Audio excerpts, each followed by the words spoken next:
안녕하세요. 돈이 되는 5분 이야기 돈오야의 김시석입니다.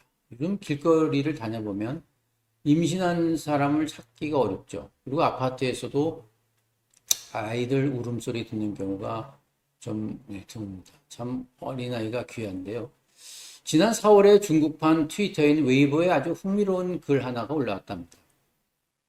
호기심 많은 청년이라 이런 제목을 올렸는데요. 그 청년이 자신이 누워있는 사진과 함께 탕핑이 곧 정이고 2년 동안 일자리를 갖지 않아도 잘 살 수 있다. 이런 내용을 올렸습니다.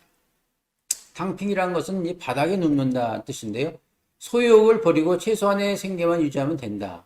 라고 합니다. 그래서 그 사람은 5년 전에 직장을 그만두고 아르바이트 하면서 돈을 벌면서 자전거 여행하는 여유로운 삶이죠.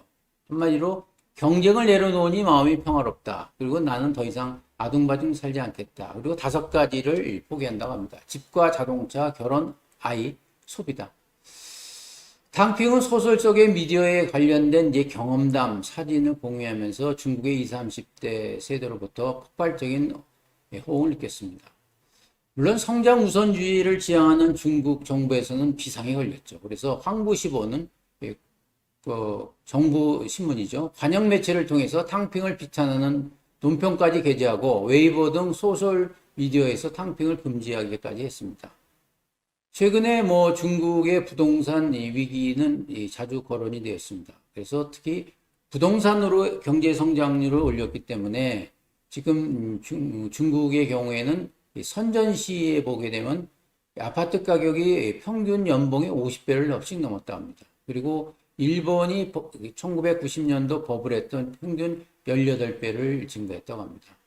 결국 지금 분양도 안 되고 계속 그 부동산 재벌들이 무너지는 가운데 하나의 금융위기에서 벗어나서 경제위기까지 가지 않냐 이런 우려를 낳고 있습니다. 물론 우리나라라고 해서 별 차이가 있는 건 아닙니다. M4 세대, 아마 중국의 탕핑처럼 박탈감과 분노에 배어 있죠. 그전에는 연애, 결혼, 출산, 내 집 마련, 인간관계를 벌이는 5포 세대였다고 하는데요. 여기에다가 꿈과 희망까지 접은 7포 세대가 된 것입니다.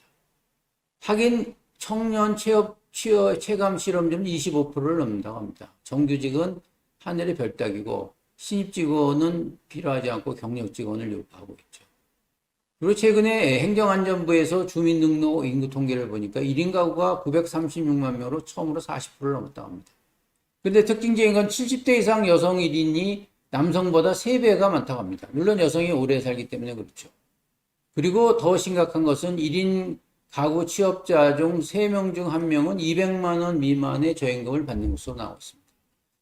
앞으로 1인 세대의 증가가 계속 늘어나고 있고 1인 라이프 스타일에 따른 모든 영향이 있어서 정말로 어렵게 될 것으로 보고 있습니다. 그러나 코로나가 없어지면 마스크만 벗으면 모든 것이 해결될 것이다 라고 이제 많은 분들이 기대를 하지만 과연 이 코로나 시기에 얼마나 사회가 큰 변화를 겪었는지 그리고 그 변화에 대응하지 못했을 경우에 느끼는 그러한 좌절감이 더 무섭지 않나 이런 생각을 하게 됩니다.